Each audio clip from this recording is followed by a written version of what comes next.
Assalamualaikum warahmatullahi wabarakatuh.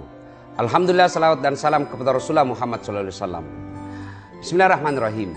Akhir-akhir ini saya banyak melihat kalimat-kalimat yang kedengarannya sangat manis tapi sungguh menyesatkan. Terutama ini kalimat-kalimat di medsos, WhatsApp ya. Pertama, saya tidak takut corona, tapi hanya takut kepada Allah. Bos, ini salah betul.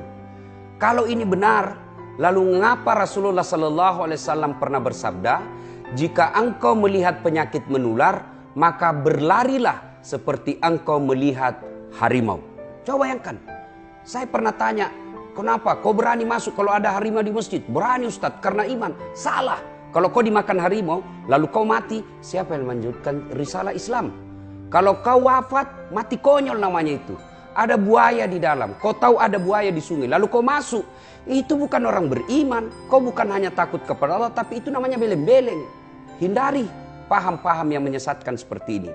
Yang kedua, ada lagi berkata, virus corona ini makhluk Allah, hanya menyerang orang-orang pembuat maksiat. Ini juga salah dan menyesatkan.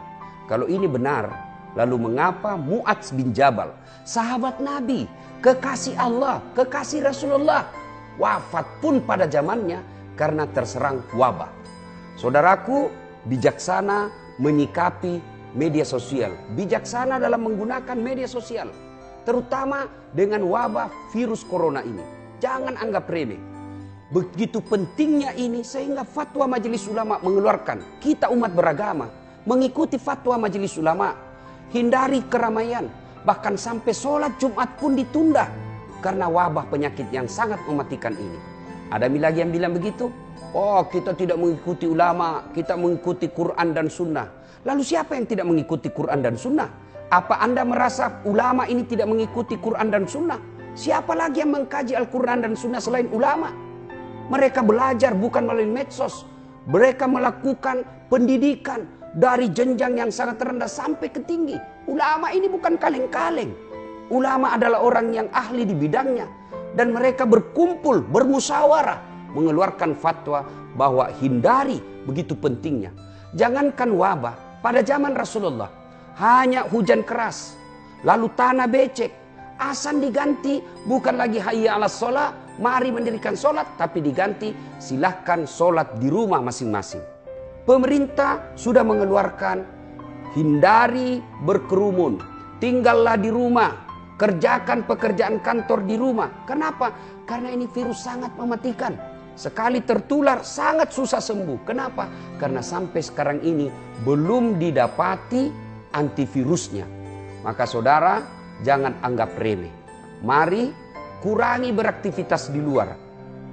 Memang ini sangat berat, tapi jauh lebih berat ketika Anda sudah teridap virus corona ini. Islam mengajarkan maqasid syariah, tujuan dihadirkannya syariah. Satu diantaranya hifzun nafas, memelihara jiwa. Sesuatu yang haram akan menjadi halal ketika berkaitan dengan keselamatan jiwa. Saudaraku, tinggallah di rumah, beribadahlah di rumah, berdoalah di rumah. Dan yang lebih penting, jangan pernah berhenti berdoa kepada Allah Subhanahu wa Ta'ala, karena segala sesuatunya datang dari Allah Subhanahu wa Ta'ala. Mari jaga diri, jaga jarak. Bukan kita jaga jarak karena ingin memutuskan persaudaraan, bukan kita jaga jarak karena kita sombong, tapi kita jaga jarak. Saya jaga jarak karena saya ingin menjaga Anda dari virus ini. Anda pun jaga jarak dari saya karena Anda menjaga dari virus ini. Mari saling menjaga dengan mengurangi aktivitas di luar dan lebih banyak tinggal di rumah. Semoga ada manfaat. Saya Das'at Latif dari Universitas Hasanuddin Makassar. Assalamualaikum warahmatullahi wabarakatuh.